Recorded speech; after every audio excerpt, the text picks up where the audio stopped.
Global RFM6 plieninių konstrukcijų projektavimas. Šiandien mes planuojame, turime tokį prezentacijos turinį.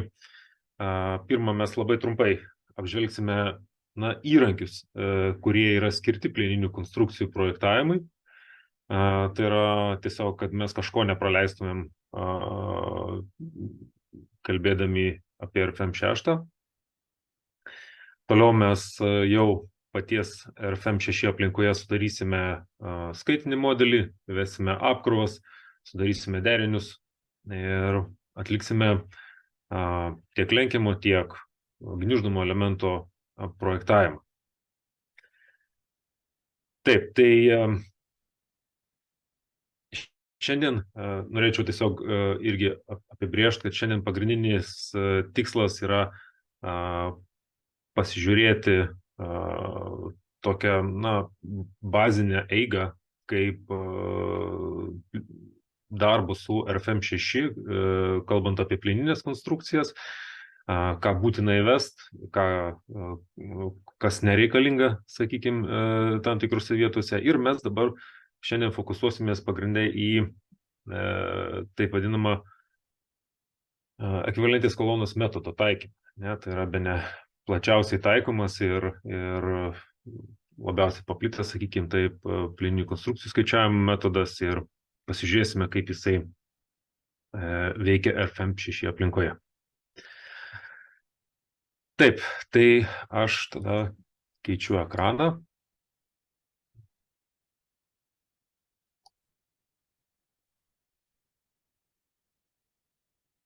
Taip, visi turėtumėt matyti RFM6 aplinką. Ir, manau, praleisiu gal šiek tiek tos momentus apie įrankių juostas ir taip toliau. Mes jau prieš tai turėjome įvairių seminarų, kur tai buvo aptarta, todėl aš manau, kad perėsiu tiesiai prie mūsų norimos konstrukcijos projektavimo. Tai, bendram lange matome taškų, sakykime taip, modelio erdvę, kurioje mes visą tą darbą ir atliksim. Tai visam tam pradedu nuo paprasčiausių strypinių elementų. Turėsime nedidelį rėmą ir dabar pradėsiu piešti kolonas. Tai single general elementas. Parinkam šitam elementui BIM tipo baigtinių elementų tipą. Tai yra elementas su 6 laisvės laipsniais, ką mes čia matom. Ir jam mes turime užduoti savame aišku skerspjūvį ir savame aišku skerspjūvį priskirti tam tikrą medžiagą. Čia aš turiu jau užduotą atitinkamą skerspjūvį, tai aš jį, sakykime taip, sukursiu naują skerspjūvį. Paspaudę štai šį mygtuką, toks langelis štai su žvaigždute. Ir, RFM-as iš tikrųjų pasižymi tą tokią gausia skerspjūvių biblioteka. O čia, ką mes matom, įvairūs, sakykime, skerspjūvių formos įvairios, bet aišku, įėjus į atitinkamą formą, mes čia turime iš tikrųjų įvairių gamintojų pagal įvairių standartus suformuotus skerspjūvius. Kas man patinka šitoj situacijai, iš tikrųjų labai patogu būna tiesiog gal netgi paties skerspjūvio viršutinėje eilutėje įvedus tam tikrą, sakykime taip, kodą skerspjūvio, kaip pavyzdžiui HEB tarpas ir koks pavyzdžiui 240.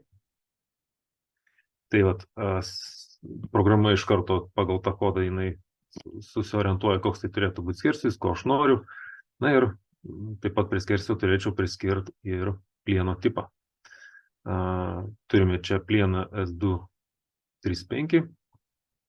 Tai mes jį paliksim. Gal aš tik tai parodysiu pačią plieninių konstrukcijų plieno, sakykime, duomenų bazę, iš ko galima rinktis. Ir taip pat gal pažymėsiu štai čia esantį filtrą tokį, kuris gali greitai jums duoti atitinkamą rezultatą. Tai pavyzdžiui, jeigu aš apačiau užrašysiu S275 plienas, tai man ir duoda visus tuos katalogus, kur tokio tipo plieną štai galiu aš atrasti. Tai yra pakankamai patogu ir greita. Taip, šiuo atveju mums pakaks 235 plieno ir spaudžiame OK.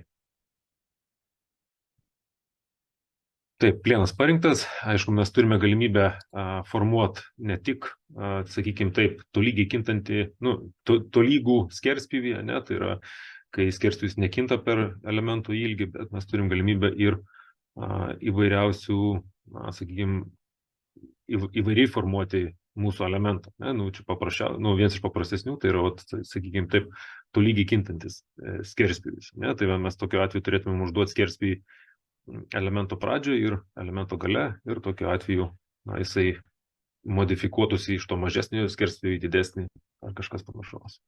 Čia jau priklausomai, kaip jums reikia. Taip, grąžinsiu gal. Taip, tinka skerspjūvis. Ir čia aš tiesiog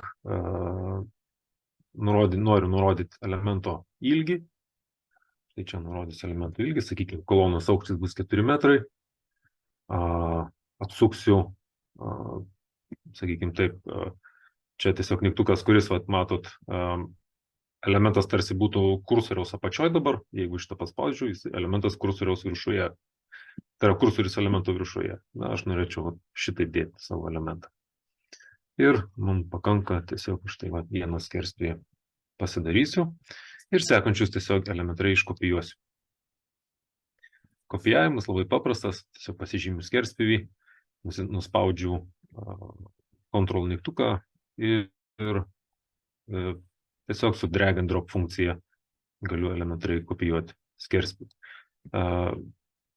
Kursorius rišasi prie štai šitų juodų taškų tinklo. Savame, aišku, mes jį galime modifikuoti štai čia prie grid funkcijos. Tai yra tiesiog su dešiniu klavišu paspaudus ant grid, spaudžiam edit. Ir čia mes galime tuos taškus modifikuoti, jų žingsnį, kiekį jų ir taip toliau. Taip, turime 2 kolonas. Pasidarykime dar 2. Taigi, lygiai tuo pačiu drag and drop funkciją atlikdamas štai už 5 metrų nukeliu kolonas. Ir taip, pabandykime susikurti dabar siją. Čia irgi jau naudosiu, sakykime, tą patį arba simple, arba general tipo elementą. Vėl programa manęs paprašo užduoti skerspjūvį. Šiuo atveju panaudosiu, gal ne šį, aš pasirinksiu tą patį skerspjūvį, štai HA240, tai yra tas, kuris jau buvo sukurtas pačioje pradžioje, bet aš jį šiek tiek modifikuosiu. Tai noriu modifikuoti elementus, reikia spausti štai šitą mygtuką su rankyte. Taip, tai norėdamas modifikuoti, aš tiesiog štai vietoj 40 parašysiu 20 ir matot, skerspjūvis atsinaujina. Spaudžiu OK, viskas tinka, OK, ir nupiešiu tarp kolonų viršų porą sijų.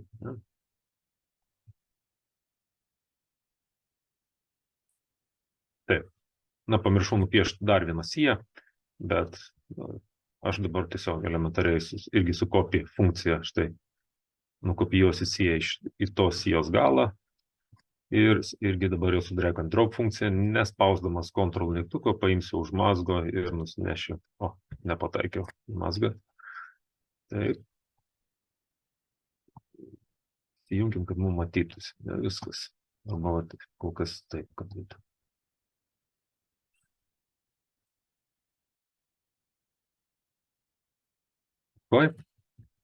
Ir šitą skerspjūvį tik redaguosiu, nes tai nebūtų visiškai identiškas. Edit. Ir norint redaguoti, sakykime, norėčiau užduoti kitą skerspjūvį, tai dabar būtų negerai man spausti edit skerspjūvį, tai yra aš redaguočiau ir šitą skerspjūvį, tai man pasikeistų ir jau mano nupieštos sijos, o aš norint įvesti visiškai naują, tai reikėtų kurti naują skerspjūvį. Taip, tegul tai būna IP, aukštį, imkime 220. Atsiprašau, 220.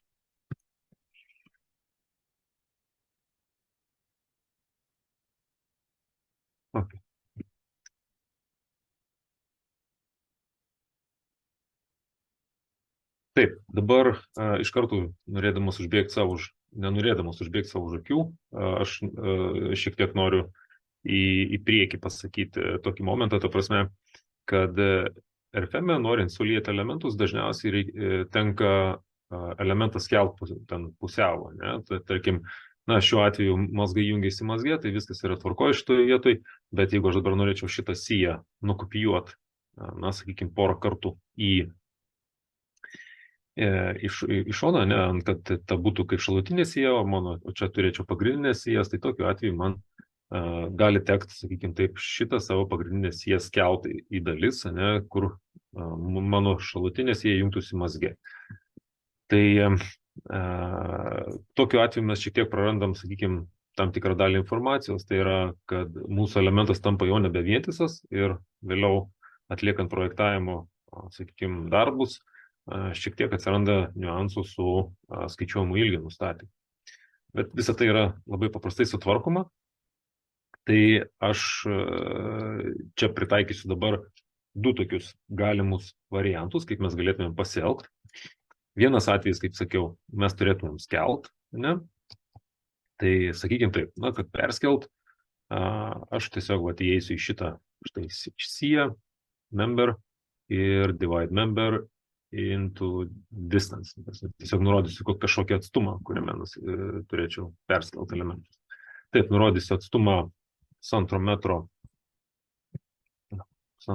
nuo elemento pradžios ir čia uždėsiu varnelę Taip, mes teisingai atsiprašau, nutarėm skelti per pusę.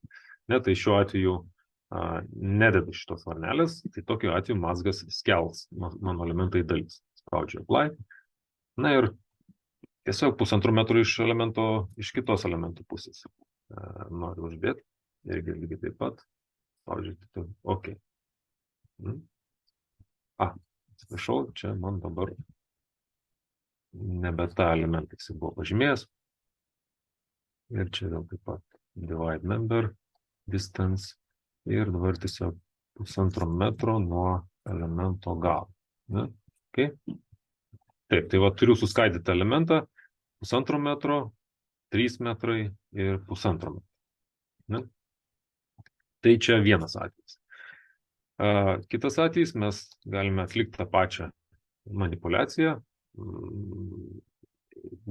Galima dviem būdais tą patį dalyką padaryti. Tai yra štai einam member, divide members and distance, tik tai čia užsidėjus varnelę, kad nenorim perskelti savo elementų. Taigi, pusantro metro, spaudžiu OK.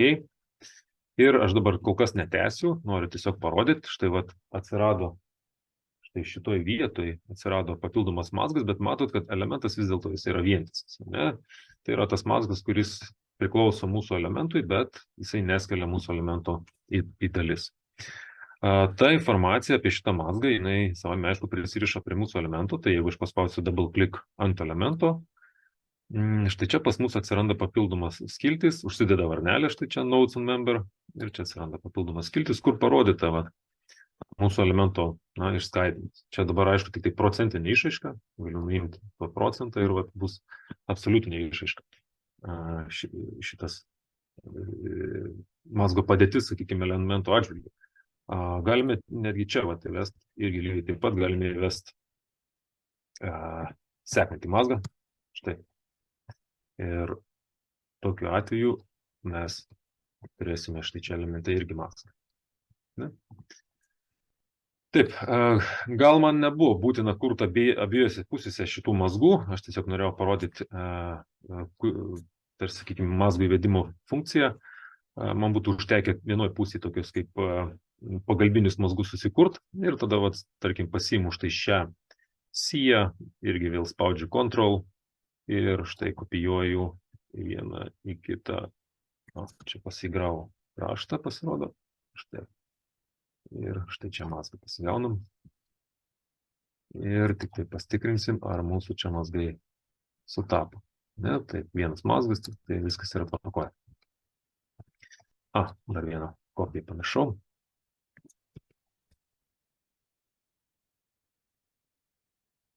Taip. Tai turime tokią konstrukciją. Sekantis dalykas.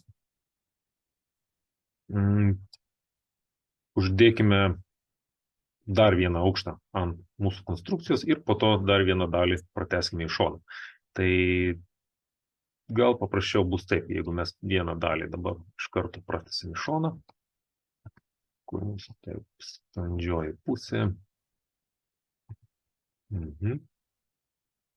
Irgi su Ctrl mygtuku. Ne už tos vietos pagavo.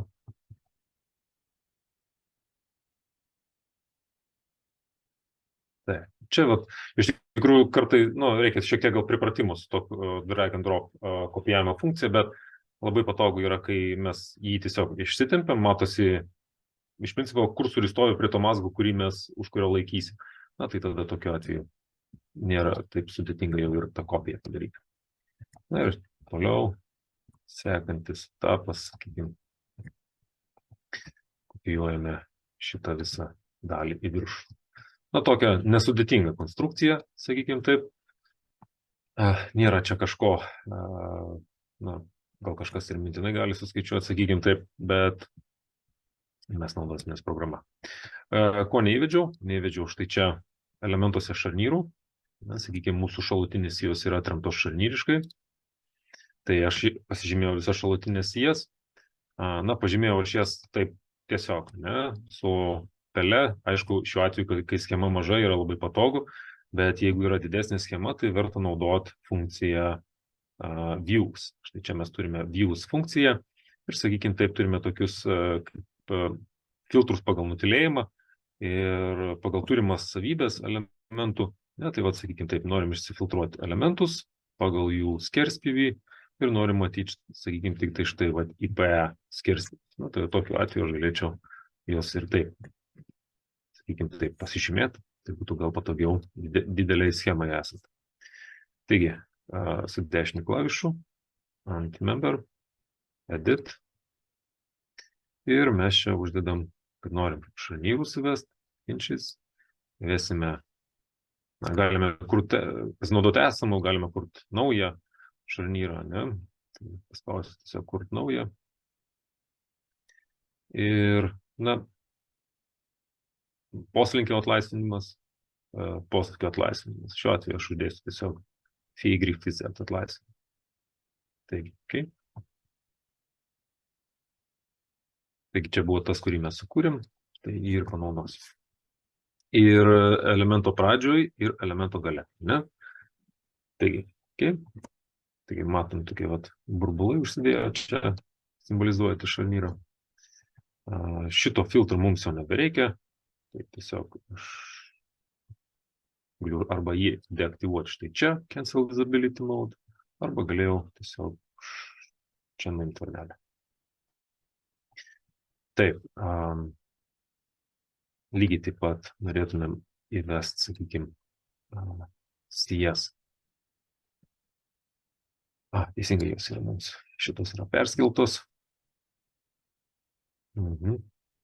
Taip, su tais perskeltais elementais, tai mes galime susitvarkyti kaip, sakykime taip, pasižymim štai 3 vieno fiziškai statyboje, sakykime, įrengto vieno elemento, 3 dalis jo ir tiesiog su dešiniu klavišu ant jau užeinu, member ir yra create member set. Tai va, jeigu aš paspausiu šitą funkciją, mes tarsi sukursime tokią kaip ir elementų rinkinį, kurį programa vėliau gali traktuoti kaip po vientisą elementą.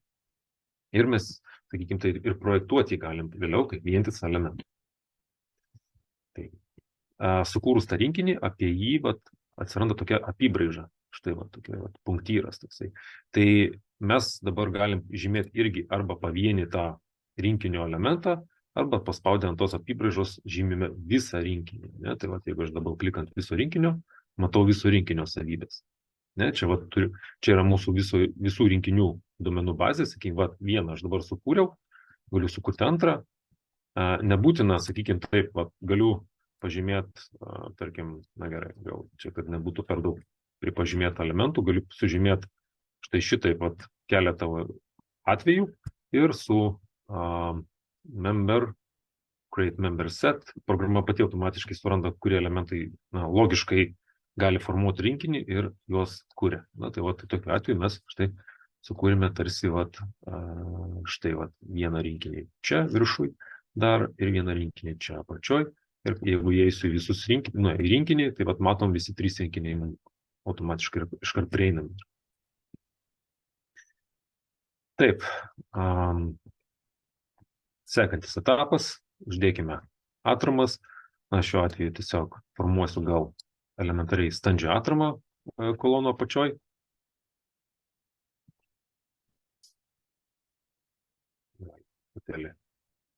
Didinti, kad jinai matytųsi.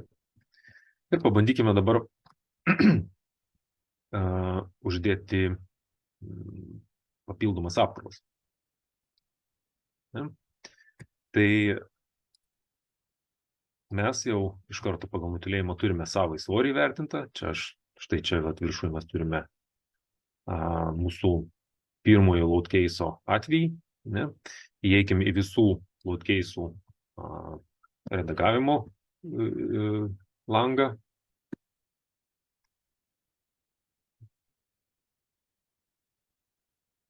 Taip, ir matome, turime pirmas load case'as ir štai čia uždėdu varnelę, kad šiaip pagal nutylėjimą ta varnelė visada šitame load case'e yra uždėta, tas savasis svoris visada yra vertinamas, tiesiog pas mane čia buvo turbūt failas, ant kurio kažkas buvo daryta ir buvo nuimtas šitas savasis svoris. Ką čia reikėtų atkreipdėmėsi, tai yra, kad mes štai čia turime base informaciją, tą bazinę informaciją, kuri skirta mūsų apkrovų generavimui, derinių generavimui. Taigi, čia šiuo atveju pas manęs yra numatyta pagal euronormas sudaryti tiek apkrovos, tiek derinius, tiek poveikiai, sakykime, taip yra pagal konkrečias normas. Ir čia mes turime, štai, pavyzdžiui, lietuvišką nacionalinį pritaikymą dokumentą. Taip, aš čia esu numatęs, kad mes turėsime porą kintamų apkrovų, tai yra naudojimo apkrovų ir sniego apkrovą. Tai aš sukursiu štai vieną apkrovą, tegul būna, tegul tai būna storage area, tai yra kažkokia sandėliavimo patalpa arba paskirtis. Sukursime dar vieną tokią pačią, tai aš tiesiog kopiją paspausiu ir toliau kursiu sniego. Štai ice load. Taip, aišku, galime mes čia užrašyti pavadinimus, tai prie visų, galvos, pavyzdžiui, prie sniegas. Enter. Gal reikėjo enter spausti, būtų užtekę tiesiog perėti kitą langą. Taip, tai matote, atsiranda pavadinimas. Dabar pats principas yra toks, kad RFM-as atlikdamas skaičiavimą, jisai atlieka, kaip ir turbūt daugelis programų. Pačioj pradžioje yra suskaičiuojami load case'ai, tada yra skaičiuojami deriniai, sakykime taip. Tai mes galime nustatyti, kaip bus skaičiuojami load case'ai, nepriklausomai nuo to, kaip bus skaičiuojami deriniai. Tai čia mes numatome analizės tipą. Šiuo atveju, pagal nutylėjimą turime tiesiog, kadangi atliekame tik statinę analizę, tai čia šiuo atveju dinaminio modulių neįsijungiam, tai čia tiesiog statinė analizė. O čia mes turime pagal nutylėjimą sukurtus 3 analizės tipus, tai yra tiesinė analizė, geometrinė visiškumo analizė ir mažų poslinkių, sakykime, atvejais ir didelių poslinkių atvejais. Taip, tai mums čia šitie nustatymai yra pilnai pakankami. Einam toliau. RFM-as, ką darys, jisai toliau, mums pateikė tarsi tokį kaip suvestinę poveikių, kur mes, sakykime taip, tame poveikyje esančius load case'us galime kontroliuoti jų veikimo principą. Tai turbūt geriausias pavyzdys yra čia, jeigu mes, sakykime, tai šitas kintamasias 2 apkrovas, tai yra tos naudojimo apkrovos, turime 2 load case'us. Tai jeigu čia pas mane prie kintamosios apkrovos tipo yra numatyta štai simultaneously, tai programa, peršokim čia per keletą skirtukų, matom, kad kokiu principu sudarinės derinius. Ir matom, kad štai A3, tai atsiprašau, A3, tai čia pas mus ir yra štai prie actions, tai yra, atsiprašau, čia yra nuolatinė, A4 yra mūsų poveikis kintamasis. Ne? Taigi A4 matom, kad jisai tada derins ir štai šį,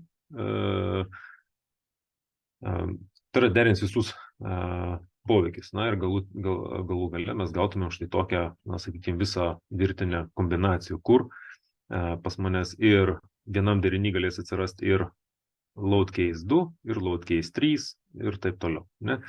Tačiau mes galime numatyti, kad mes nenorime, sakykime, kad štai vienas arba kitas poveikis eitų kartu. Ne? Tai tokiu atveju mes matome, kad tai yra alternatyvi. Ne? Tai tokiu atveju programa iškart performuoja ir matom, kad deriniai formuojami taip, kad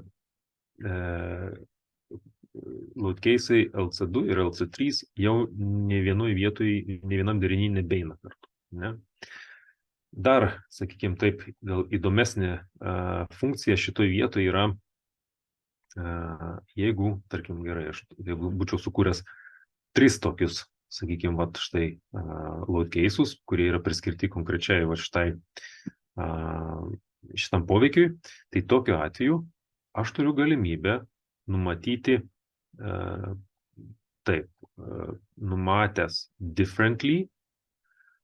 Čia perėjus į šitą tabą assignment, aš turiu galimybę numatyti tam tikras grupės.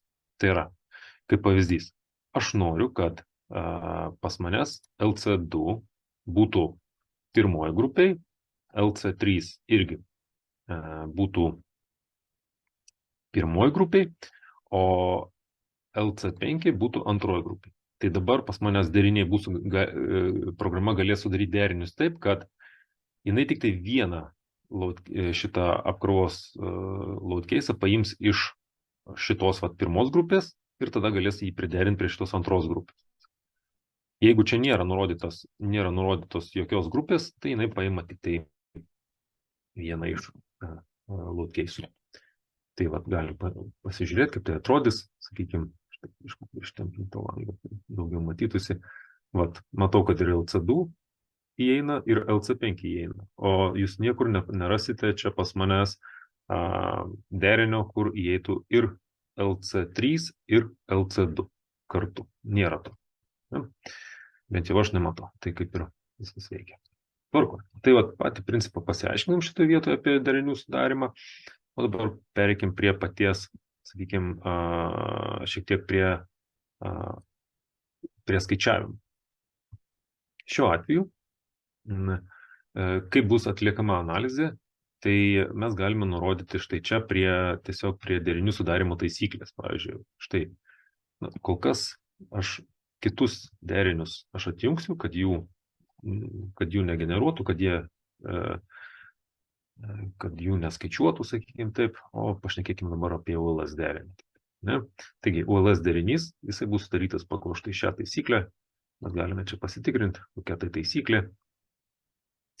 Ir jisai bus, visos kombinacijos sudarytos pagal šią taisyklę, bus skaičiuojamas konkrečiai pagal štai čia mūsų numatytą analizės tipą. Ne? Taigi analizė būtų atliekama, pavyzdžiui, pagal antros eilės analizę. Tai geometrinis netiesiškumas vertintas. Ne?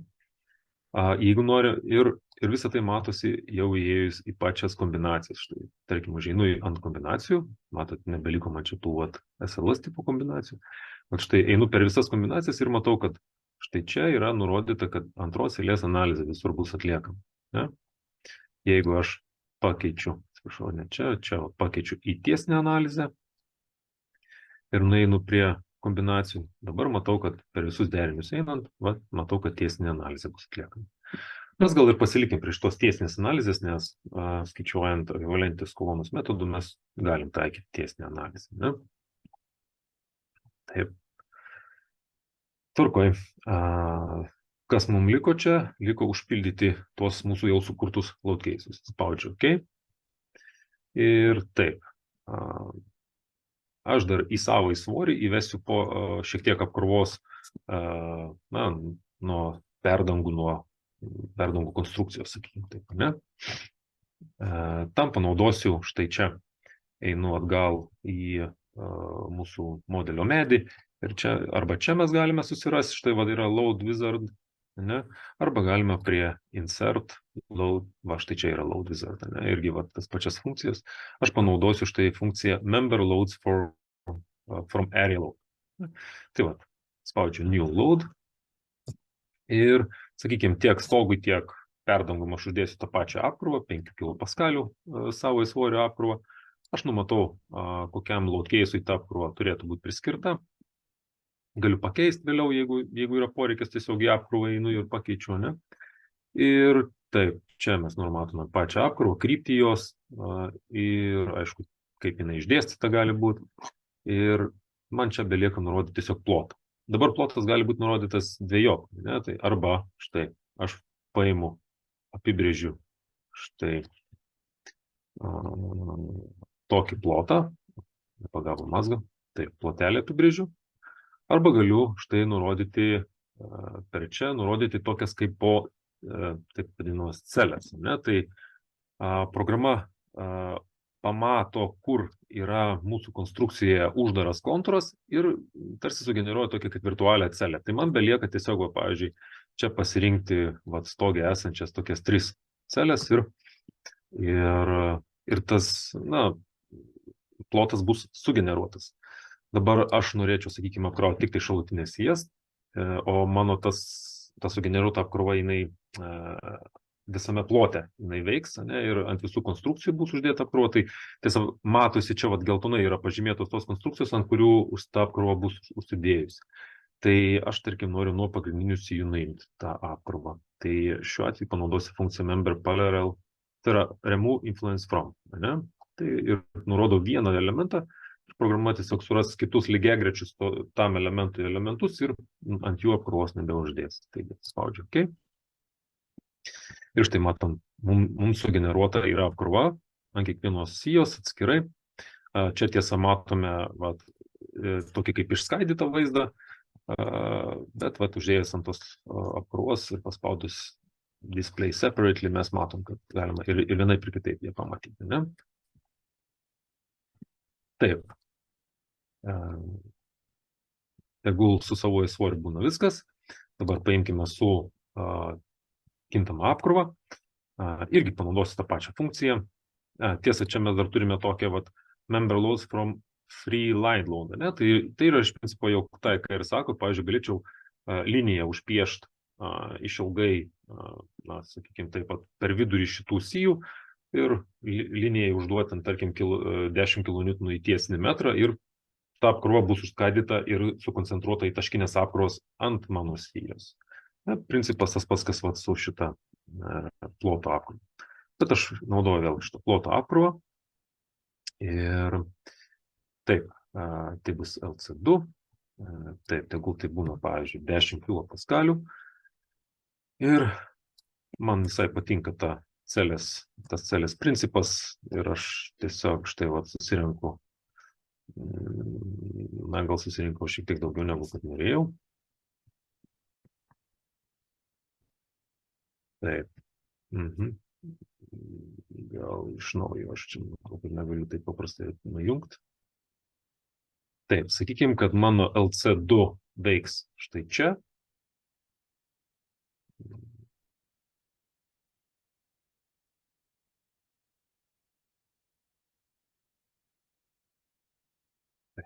Taip ir palikime. Okay. Ir OK. Tada periname na, perinant galime tiesiog netgi gal ir kopijuoti apkrovas. Pavyzdžiui, užeinu čia. Čia mes turime tokį mygtuką. Štai čia stoviu ant LC2. Spaudžiu kopijuoti. Nurodau, nukopijuok į trečią load case. Tai štai nukopijavom. OK. Ir vat stovim trečiam load case ir mūsų apkrova yra nukopijuota, bet man netinka šita pozicija. Aš, tarkim, noriu tiesiog pakeis geometriją. Taip, šitą mes tiesiog pasižymim šitos lokelius, juos nutrinam ir pasimam kitus lokelius. Ok. Okay. O, generavosi. Ta patį padarau ir su viršutinė apkrova. Taip.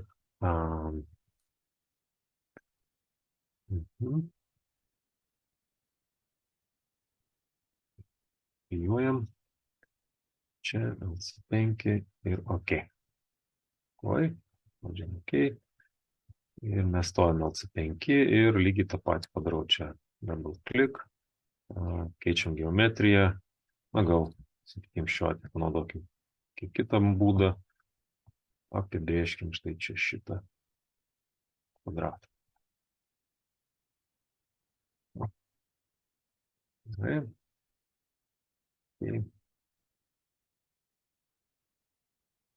Tvarkoj. Ir taip, ir liko tik tai sniegas, irgi panaudosiu tą pačią funkciją.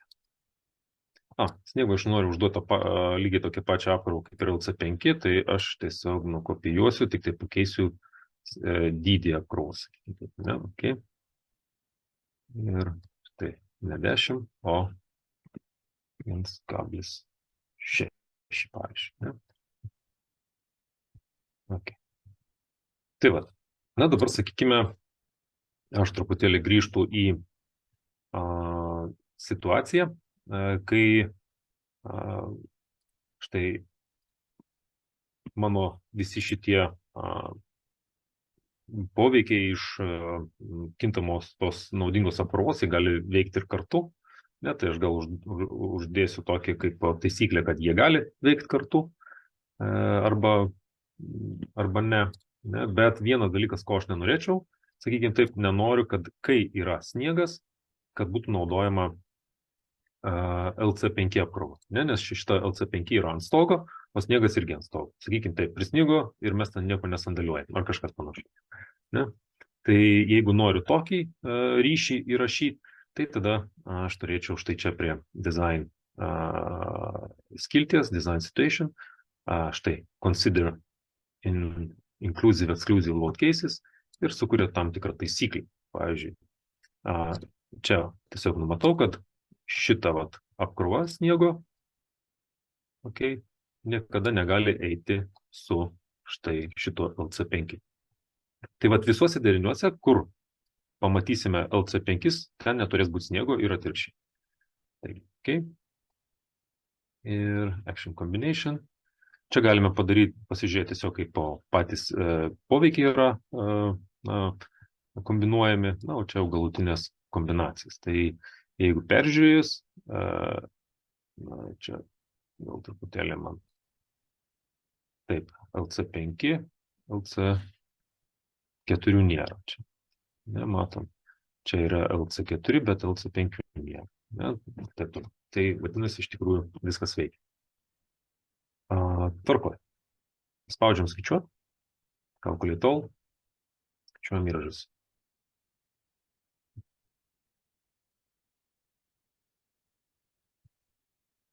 Taip, kaip matom, yra skaičiuojami load case'ai atskirai. Štai čia viršui ir čia mes turime štai kombinacijas. Jos visos, na, matom, kad lygiagrečiai yra vykdomas visas skaičiavimas, pakankamai greitai. Kombinacijos, ką noriu pabrėžti šitoje vietoje, šitos kombinacijos nėra taip elementariai kombinuojamos kaip sakykime, daromas įražų superpozicijos principas, ne? Tai yra, kad sudedamos įražus į krūvą. Čia yra apkrovos kombinuojamos ir tada atliekamas skaičiavimas, todėl kartais atsiranda nesupratimas, kodėl šiek tiek kartais ilgiau užtrunka skaičiavimas šitoje vietoje.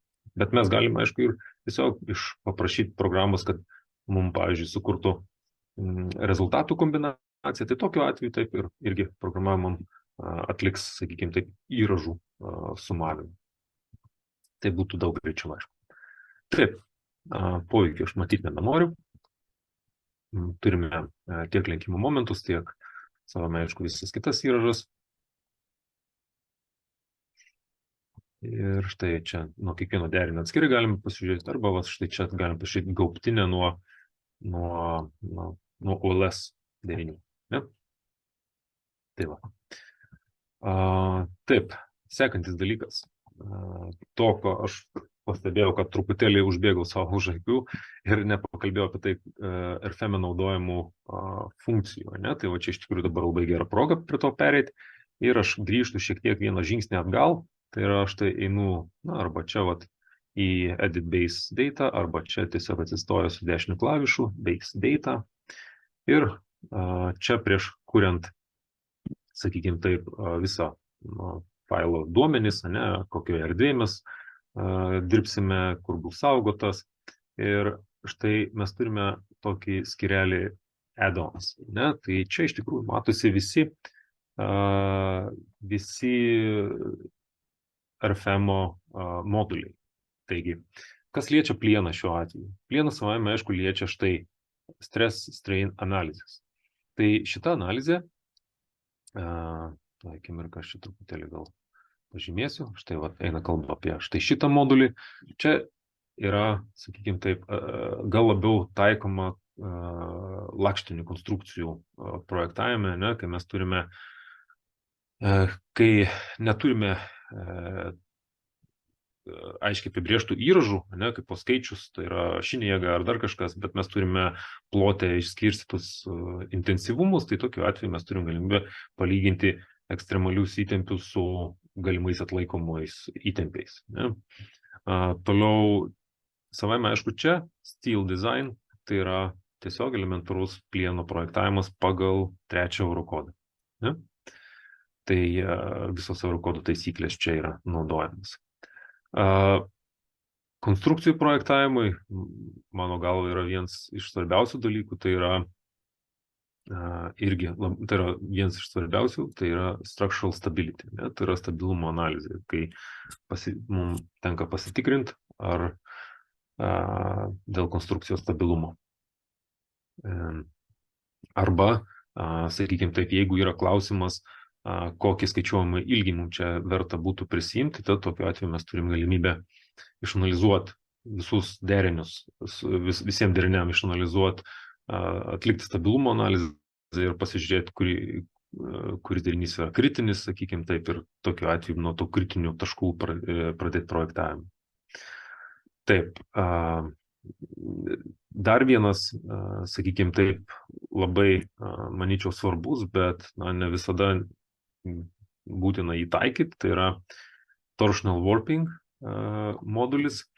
Tai yra iš principo, sakykime, tokiu atveju programa, čia jau vidinis programos skaičiuoklis, jisai leidžia atlikti analizę 1D tipo elementui, tai yra tam member tipo elementui, bet naudojant ne 6 laisvės laipsnius vieno baigtinio elemento mazgui, bet naudojant 7 laisvės laipsnius. Tai yra iš principo įvertinamas ir elemento sukimas tokiu atveju.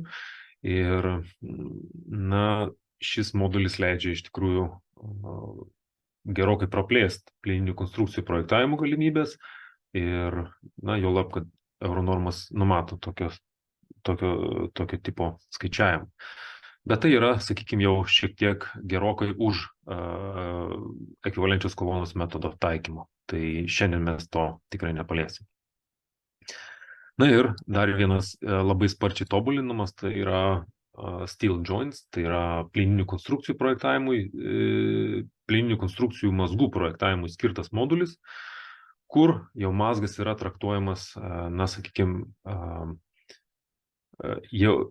tai yra jau nebe kaip komponentų metodų kažkokia tai formulė surašytos ir patikra atliekama, bet tai jau yra kiekvienas mazgas su savo plokštelėm, su varžtais yra modeliuojamas, yra išpjaunamas iš bendros sistemos ir modeliuojamas atskirais baigtiniais elementais, plokšteliniais baigtiniais elementais ir tokiu būdu mes gaunam visą mazgo įvertinimą ir mazgo standumas gali būti suskaičiuojamas ir savaime aišku komponentų laikomosios galios. Tai čia yra iš tikrųjų irgi labai didelė tema, kaip ir ta torsional warping tema, tai šiandien mes tikrai jo nepaliesim ir tai turėtų būti jau kažkuri kita dalis, kalbant apie plieninės konstrukcijas.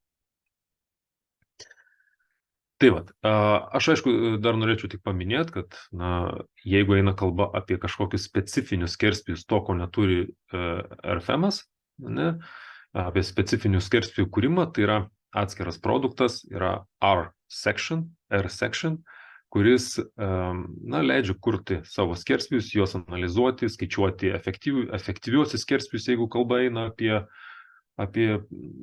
sakykime, šaltai lankstytus skerspjūvius ir taip toliau.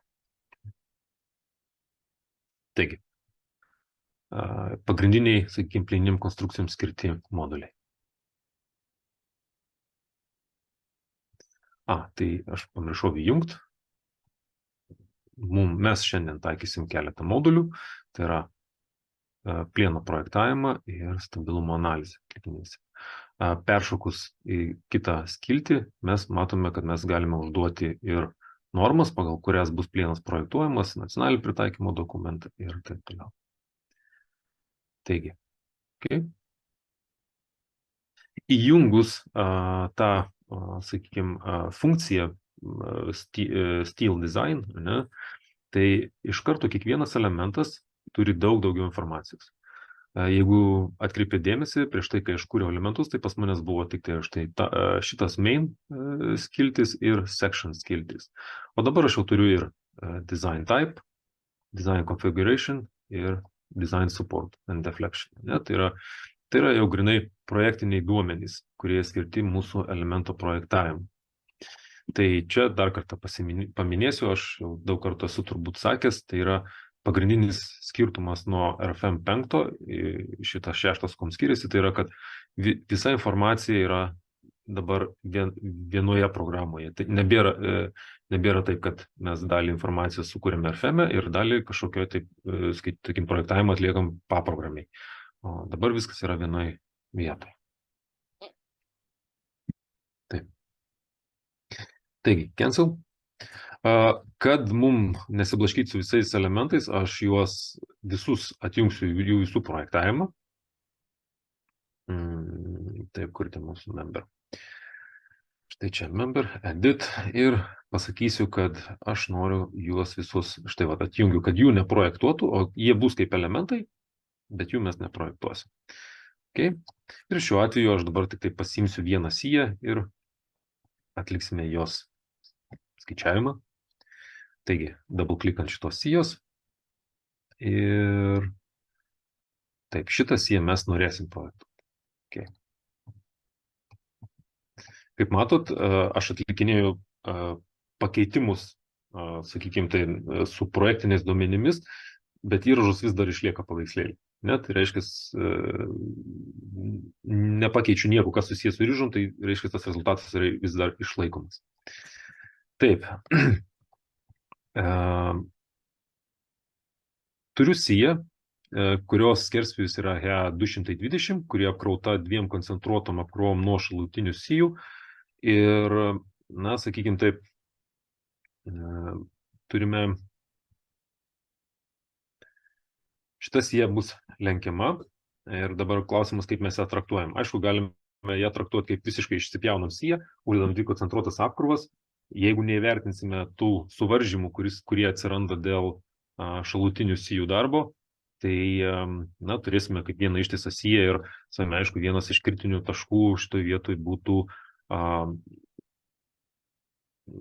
kaip šoninis sukamasis lupumas, Jeigu teisingai aš bandau pažodžiu išsiversti, sakykime, tą terminą lateral torsional buckling, tai programa savame, aišku, tai gali viską atskirai įvertinti. Bet kad tai įvertintų, mes turime užduoti tam tikrus pradinius projektinius duomenis. Taigi aš einu į mūsų elementą, arba šį patį elementą einu, arba galiu kurti, sakykime, taip, tuos projektinius duomenis taip, type of steel design ir va štai effective length. Tai keistai gal skamba projektuoju siją, bet bandau užduoti efektyvų ilgio matmenis. Kodėl juos reikia užduoti, kodėl tą efektyvų ilgį reikia užduoti, jeigu, štai va, aš įeinu į elementą, gal tai bus daug paprasčiau, ir atsistoju į design types ir mes čia turime galimybę numatyti efektyvų ilgį. Jeigu aš neužduosiu šito efektyvio ilgio savo lenkimam elementui, tai tokiu atveju aš gausiu patikrinimą nuo lenkimo momento, nuo skersinės jėgos, sakykime, skerspėjo laikomąją galę aš patikrinsiu, bet stabilumo klausimas nebus paliestas. Tai tokiu atveju man būtina užduoti elementui šitas sąlygas. Kaip jos užduodamos, tiesiog galiu kurti naują. Ir čia aš dar pasirenku, kokios tos patikros turėtų būti atliktas. Tai yra, štai, matom, lenkiamieji standumai svarbiausiuose plokštumuose, sukamasis standumas, turbūt gal čia nebus aktualu, bet tai tuo pačiu ir lateral torsional buckling atliekamas. Numatom, kad tai yra, sakykime, kaip bus numatyta, apskaičiuotas kritinis lenkimo momentas. Numatom, kad tai vidinis skaičiuoklis apskaičiuos tą lenkimo momentą. Mums belieka tik tai perėti šitą tabą ir numatyti įtvirtinimo sąlygas. Kol kas aš dabar šiuo atveju turiu tik tai, sakykime taip, du mazgus matau. Tai yra stripo pradžią, stripo pabaigą. Aš galiu štai čia įsijungti visą bendrą elemento vaizdą, kur jisai stovi. Štai, aš gaunu tokį vaizdelį ir matau, kad jisai turi porą papildomų tarpinių mazgų šitoje vietoje ir čia yra tas elementas, kurio mes neperskiriam į dalis. Tai man pakaktų tiesiog štai čia pasiimti šitą kursorių ir pažymėti mūsų elementą ir matom, kad dabar aš turiu ir galinius sijos mazgus ir turiu štai čia tarpinius mazgus. Čia yra galima pagal nutilėjimas iš karto įtvirtinimo sąlygas kažkokias pasiimti, bet arba galiu tiesiog varnelės susispaudyti ten, kur man jos atrodo reikalingos. Sakykim taip, šitoj situacijai numatykim, kad pas mūsų yra įtvirtinimas tik, tai yra, štai matot, kaip pasakyti, tie žymėjimai gali truputėlį atrodyti chaotiškai, bet, irgi prie jų gal šiek tiek reikia priprasti, tai yra Z ir V. Tai yra iš tikrųjų Z ir Y yra ašys pas mūsų. O V ir U yra parašyta tik dėl to, kad, pavyzdžiui, jeigu mes turime kampuočio ten ašys nesutampa su geometrinėm ašim, jisai gali būti pasuktas atitinkamai, tai jeigu turim asimetrinį skerspjūvį, tai tos ašys šiek tiek keičiasi. Tai ir ten pagal tą žymėjimą tiesiog yra susietos Z su V ašim, Y su U ašim yra susietos.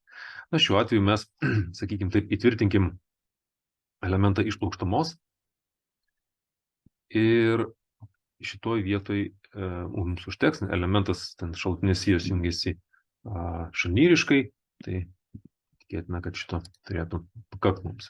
Aišku, jeigu mes turime kažkokį tai fiziškai planuojame standesnį įtvirtinimą, tai tokiu atveju galim štai ir sukamuosius momentus suvaržyti ir susisukimą skerspjūvio suvaržyti. Taip. Taip pat galima numatyti to įtvirtinimo padėtį. Tai yra, aišku, jeigu įtvirtinimas yra sakykime taip, svorio centre, ar gal reikėtų sakyti ne svorio centrą, bet shear centras, šilties centras, tai tokiu atveju, jeigu mes įtvirtintumėm, sakykime, labiau gniuždamą zoną šitos skerspjūvio, tai tokia būtų labiau palankesnė mums projektavimui, bet čia viskas priklauso nuo to, ką mes iš tikrųjų projektuojame. Tai galime numatyti to įtvirtinimo ekscentriškumą. Taigi, sakykime, taip mums šitas tinka. Uždavėm ir štai mes matom savo elementą, kaip jisai, čia yra jo projektinės atramos, sakykime, projektavimo atramos. Matot, jos yra rudos, jos nėra iš statinės analizės, sakykime, ateinančios, tai yra tiesiog projektavimo atramos. Einam tolyn, čia mes gauname, tiesa, aš gal trumpai paminėsiu, boundary conditions. Čia mes, tai yra iš principo irgi lygiai tas pats galima sakyti, kaip ir efektyvaus ilgio nustatyme, tik tai mes negalim užduoti abiejų šitų parametrų. Tokiu atveju gautumėm errorą. galim užduoti tik tai vieną, nes jie atlieka iš principo tą pačią funkciją. Pagrindinis skirtumas yra koks. Čia šitas boundary conditions tai yra, jeigu mes norime skaičiuoti elementą nebe pagal ekvivalenčios kolonos metodą, bet analizuoti elementą pagal bendrąjį analizės atvejį, 6.4 berods, aš dabar bijau pameluoti dėl euronormų šito punkto, 6.3.4 gal, dabar bijau pameluoti. Tai ten yra apribojimas, prasme, kada mes galim taikyti šitą skaičiavimą, ne? Tai yra tam bendrajam atveju, tai yra skaičiuojamas rėmas, veikintis, kai įražus veikia plokštumoje. Jeigu jis turi, sakykime, lenkimų momentą iš plokštumos, tai tokiu atveju mes jo projektuoti negalim su šita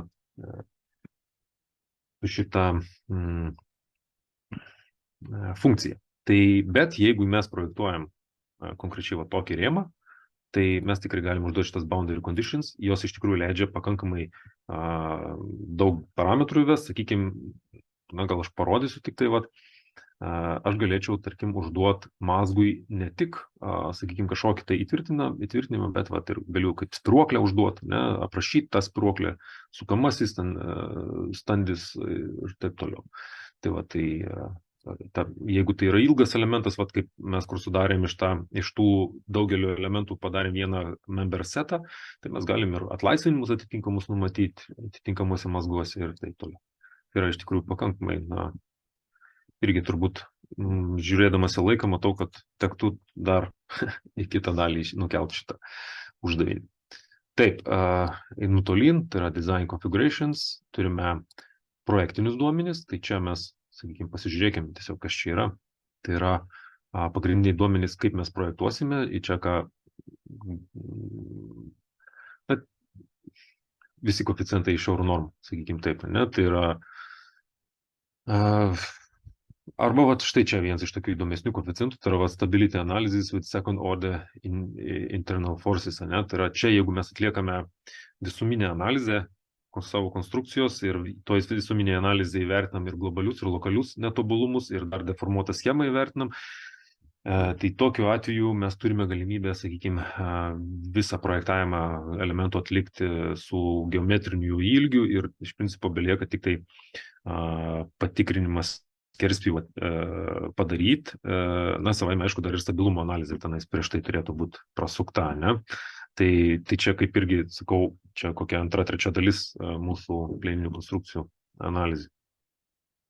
Tai galima būtų taikyti tiesiog iš karto stiprumo skaičiavimus. Stabilumo analizė. Čia vienas iš tų įdomesnių, sakykime, punktų, tai yra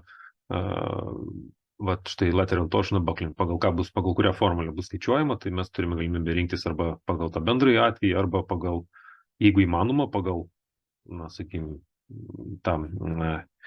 jisai yra, man atrodo, skaitomas šiek tiek mažiau konservatyvus, kaip čia pasakyti, ne, štai 656 formulė iš euronormų negu šitas bendrasis atvejis. Tai jeigu ne, atsiprašau, 657, jeigu ne, tai tada viskas bus skaičiuojama pagal 656.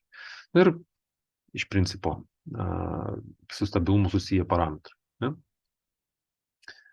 Taip, čia aš kol kas netlikinėsiu jokių, nors ne, aš vieną pakeitimą vis dėlto norėjau padaryti, kad sutaptų man su pavyzdžiu, kurį aš turiu pasiruošęs, tai yra stabilumas, skaičiuota pagal bendrąjį metodą, konservatyvų.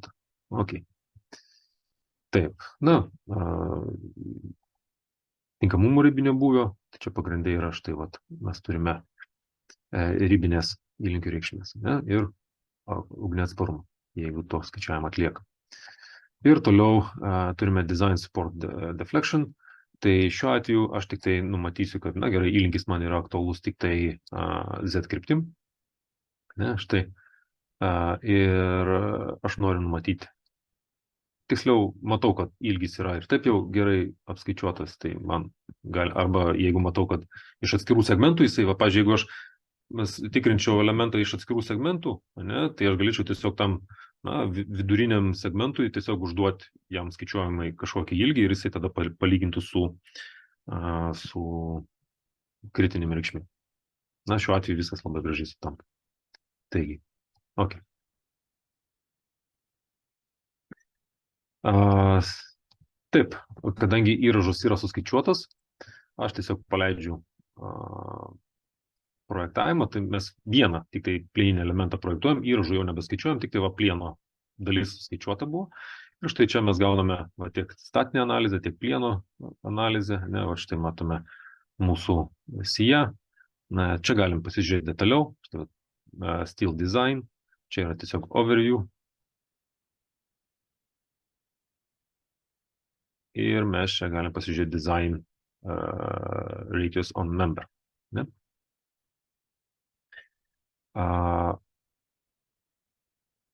Taip. Čia dabar iš tikrųjų section proof, flexible, buckling. Man čia kažkas net.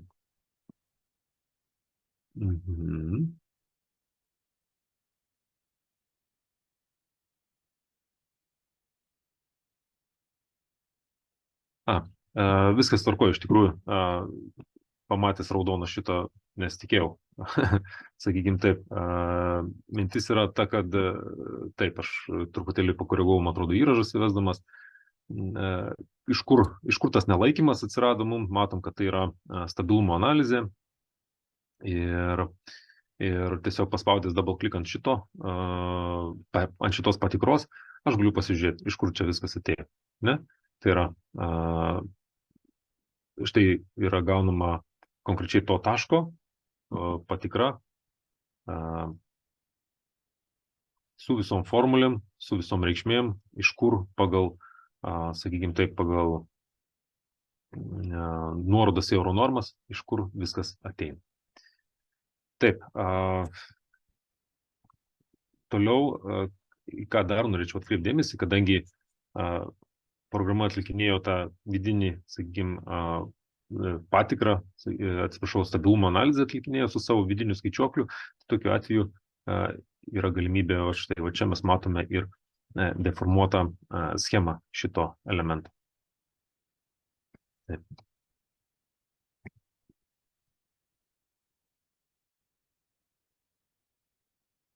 Taip, ir na tiek, sakykime taip, aš matydamas, kad laikas senka, šiek tiek gal noriu peršokti prie kolonos ir stabilumo skaičiavimo. Taip, kalbant apie stabilumo skaičiavimą, iš tikrųjų irgi labai geras patobulinimas lyginant su 5 RFM-u, tai yra, kad mes dabar, mums nebereikia sudarinėti atskirų tenai skaičiavimų, priskiriant stabilumo skaičiavimą kiekvienam deriniui, mes galim tai padaryti automatiškai visiems deriniam. Tai aš grįžtu truputėlį į derinių sudarimo taisyklę ir sakykime taip, štai čia prie analizės tipo, kurį mes numatėm, aš galiu tiesiog jį šiek tiek pakoreguoti ir tame analizės tipe numatyti, kad noriu atlikti ir visam šitam ULS kombinacijų sekai noriu atlikti stabilumo analizę. Aš kadangi esu įsijungęs šitą modulį, tai pas manęs yra ir iš karto pagal nutylėjimą sukirti keli stabilumo skaičiavimo algoritmai. Tai pasirinksiu tiesiog štai šitą pirmą. Ir taip. Spaudžiu OK. Ir dabar, sakykime, tai perbėgu aš per load combinations ir paspaudęs bet kurią iš kombinacijų, aš matau, kad kiekviena kombinacija turi jau štai šitą calculate critical load. Ne? Tai yra, kiekvienai kombinacijai bus atlikta stabilumo analizė.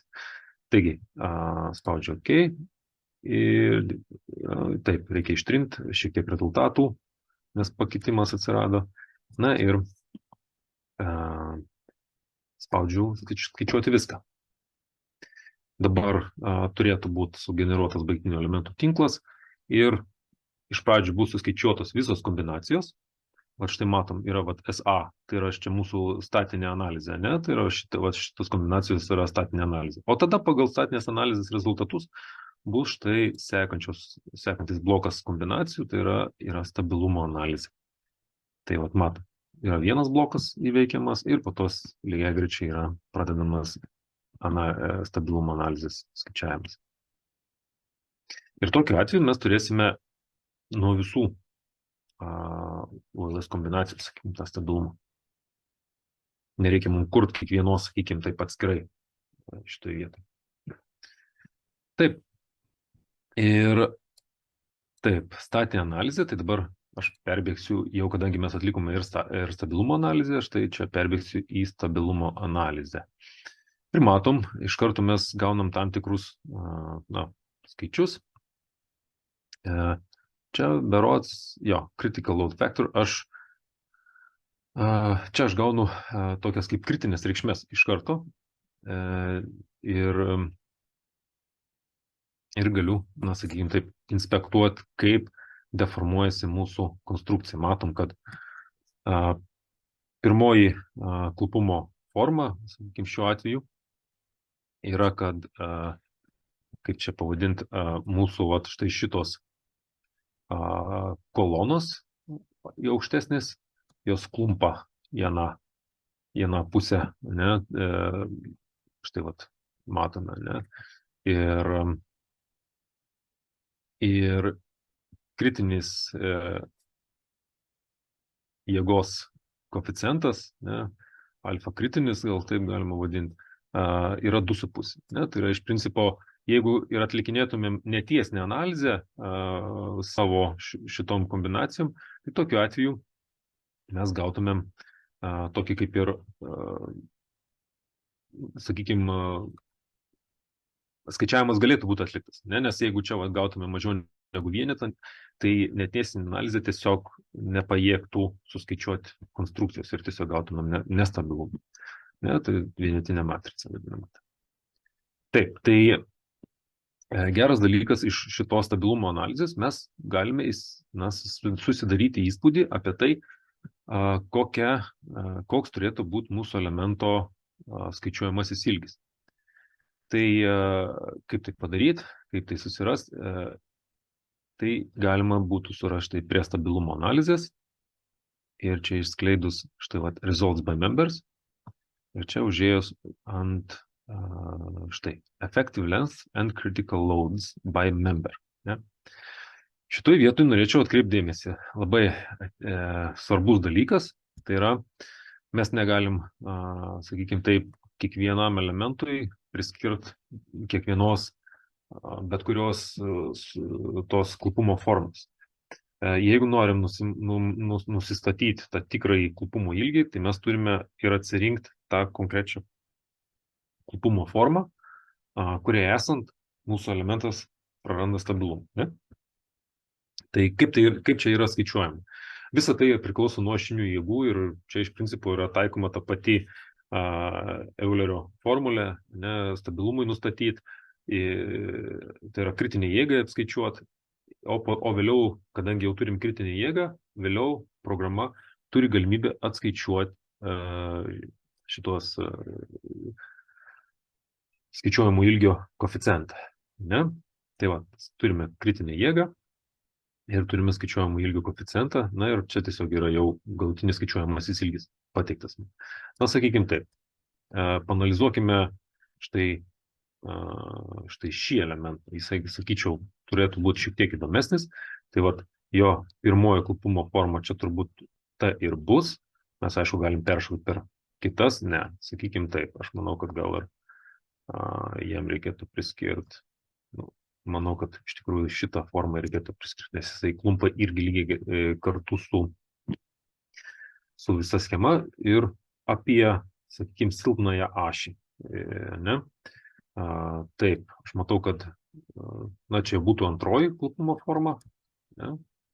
Mūsų šitos kolonos ir čia kitų kolonų antroji forma. Na, kadangi aš tik tai 4 formų pasiprašiau, tai jisai daugiau man nedavė, aš aišku galėčiau atlikti ir daugiau, sakykime, tų formų suskaičiuoti ir tada gal susirastumėm, na, gal iš tikrųjų, aš tiesą pasakys, pamiršau padaryti didesnį kiekį šitų formų, mes gal greitai tai padarykime, šitos skaičiavimas ilgai neužtruks.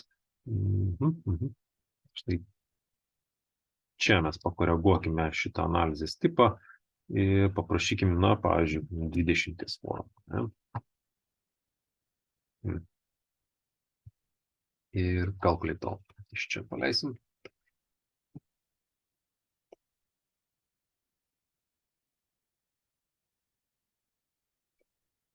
Atlikus stabilumo analizę mes turime galimybę ją priskirti prie skaičiuojamų ilgio nustatymo funkcijos ir tada skaičiuojamasis ilgis automatiškai bus užduotas mūsų elementų.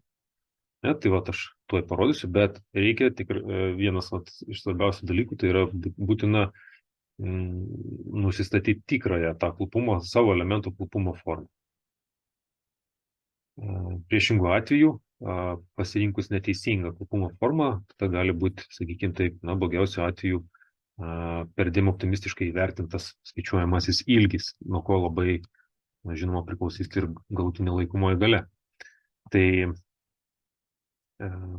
taip, perbėkim atgal prie stability analizės. Taip, matom, kad dabar turim daugiau mes šitų formų, per jas galim perbėgti, pirmą, antrą, ir matom, kaip kiekvieną formą keičiant. Ir štai mūsų, turbūt būtų ir ta, elemento didesnio standumo kryptimi, ne? Kolonos apie Y ašį, ne? Klupumas apie Y ašį. Tai ir matom, kad čia jau alfa kritinis yra 38, na, tai iš tikrųjų pakankamai didelė reikšmė. Tai jeigu mes šitą priimsim kaip po pirmąją klupumo formą, ne, tai tokiu atveju mes dabar tik greitai susiraskim, kad mums viskas atitiktų. Štai pasimam šitą viršutinę elemento dalį. Tiesa, dar vienas niuansas yra toks. Aš koloną turiu iš dviejų dalių. Tai skaičiuojamą ilgį iš tikrųjų turėčiau susirasti kiekvienai dalį atskirai ir pritaikyti kiekvienai dalį atskirai. Na, bet jeigu aš turiu omeny, kad aš jo kolonos laikomą galią vertinsiu konkrečiai pagal šitą elementą, viršutinį, sakykime, kuris yra gal nepalankesnis, tai tokiu atveju, galiu ir šitai apatiniai kolonai užduoti tą patį skaičiuojamą ilgį. Na, bet čia reikia irgi.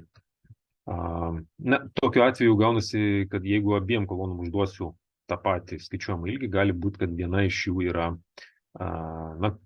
skaičiuojama optimistiškai, taip pasakyti. Taip, pasiimu šitą elementą, tai yra mūsų numeris elemento 25, štai mes ant jo esam. Taip, jo pirmoji klupumo forma štai yra taip, šita ir kritinė jėga yra 212 kN ir programa iš šio formulės, galima sakyti, atvirkščiai atskaičiavo skaičiuojamosius ilgius ir čia reikėtų atkreipdėmėsi į tuos pažymėjimus U, V ir čia yra U, V, ne?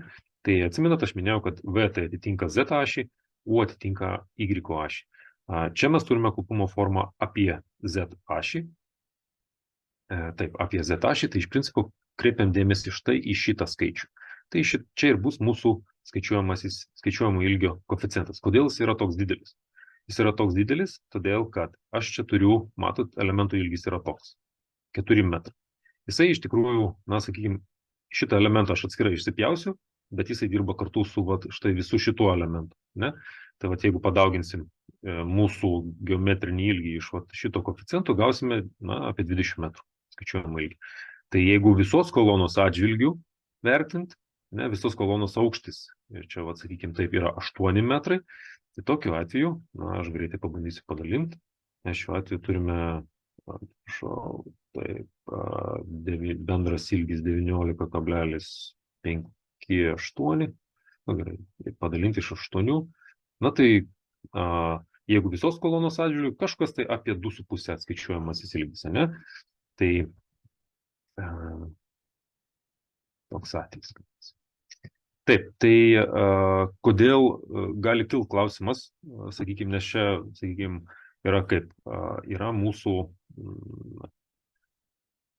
tarsi kolonai tvirtinta standžiai apačioj, gal čia neturėtų viršyti dvejeto, ne, šitoje vietoje, bet mes turime visą bendrą sistemą šitoje vietoje ir visoje sistemoje mes turime ir elementus, kurie yra, sakykime taip, parazituojantis, galima taip gal išreikšti, ne, kurių standumas yra, kurie šiek tiek, sakykime, yra elementai tie parazituojantis ir yra elementai tie, kurie padeda kitam elementui. Tai iš principo šiuo atveju galima sakyti, kad čia mes ir turim tą situaciją, šiek tiek ūgtelėjusi skaičiuojamo ilgio koeficientą dėl to, kad šis elementas padeda kitom sistemom. Taip, einant tolyn, taigi šitam iš skersvio plokštumos, čia mes turėsime šitą koeficientą, o dabar skersvio plokštumoje greitai bėgam per visas formas ir susirandam tą formą, kuri ten buvo labai aiškiai, štai aiškiai išreikšta, čia yra 6 forma ir taip, ir čia jau kreipiant dėmesį štai į šį koeficientą, tai yra 2,26. Ne? Tai iš plokštumos mes čia turėtume užsirašyti 2,26. Tai skaičiuojamą ilgį turėjome. Taigi, pasimkim savo koloną, štai šią, visą, sakykime, ir einam ant member, edit, aš noriu, kad jie projektuotų, einam prie design types, numatom skaičiuojamą ilgį, spaudžiu new, importuoju iš stabilumo analizės, tai 15 kombinacija, ne? Čia aš pamiršau paminėti, kad reikia atkreipdėmėsi ir kombinacijos, iš kokios kombinacijos gauta ta forma. Ir taip, štai atsirado naujas tabas ir mes čia galime numatyti, pavyzdžiui, tarkim, na gerai, iš 15 kombinacijos šiuo atveju imam ir paimam pirmą ten buvo.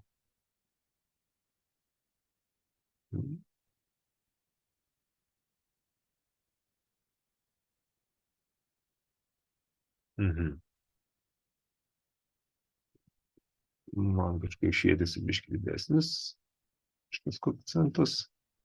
Kaip pažymėjim, gal čia pas mūsų. Pagal šitą elementą mes viską darom. 2,8. Ne, gerai. Čia, atsiprašau, sumaišiau skaičius, čia alfa kritinis, tai čia 4,9, viskas tvarko. O čia plokštumoje, sakykime, iš tos pačios kombinacijos, paimkim irgi, čia jau forma yra 6, nes atrodo, čia radom, ir irgi iš to paties. Ne, tai 2,26. Viskas kaip ir tvarkoja. Tas 2,26 tai irgi nereiškia, kad tai yra ten dvejetas, tai yra čia vieno segmento lygyje, tai kadangi turime 2 vienodus segmentus, tai aš galėčiau sakyti, kad čia biški daugiau negu vienetas yra, jeigu visos kolonos atžvilgiu viską vertinti. Ne? Taip, ir dabar pasižiūrėkime, kaip atrodo mūsų įtvirtinimo sąlygos. Na, matom, ne, čia kiekvienas elementas iš principo atskirai jis bus skaičiuojamas ir kiekvienas turi tokias įtvirtinimo sąlygas ir atitinkamai užduotus skaičiuojamusius ilgius. Tai ir pas mus čia viskas ok tada. Taip, tinkam. Aišku, turėtume peržiūrėti ir skaičiavimo parametrus. Tiesa, vienas iš niuansų, pavyzdžiui, jeigu stabilumo patikrinti nereikalingas stabilumo tikrinimas, tai čia tiesiog reikėtų nuimti tą varnelę, ne? Pavyzdžiui, tempiam kokiam nors elementui. Ne?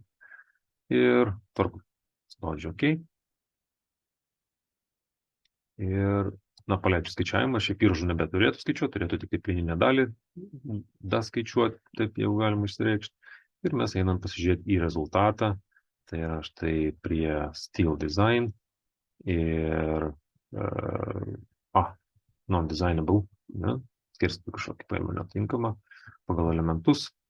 Na ir matome, kad, sakykime, taip pat mes turime savo elementą.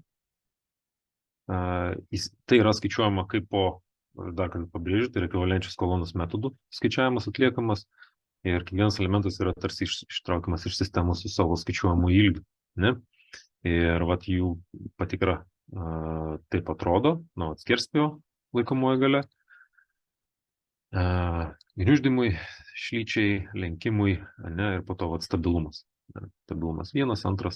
Ir čia kas yra labai smagu, sakykime taip, mes matome ir klupumo formą, kaip klumpa tas elementas, ne, kokia yra lemianti klupumo forma šitam elementui. Tai čia, sakykime, matom, kad tai yra Stability Flexure Buckling About Principal Axis. Ne? Tiesiog paspaudžiam double click ir galime atrasti, kur čia pas mus yra problema. Visą šitą su visais detaliais skaičiavimas galima labai lengvai pateikti ataskaitą, kad niekam nekiltų klausimų, iš kur kas atsirado.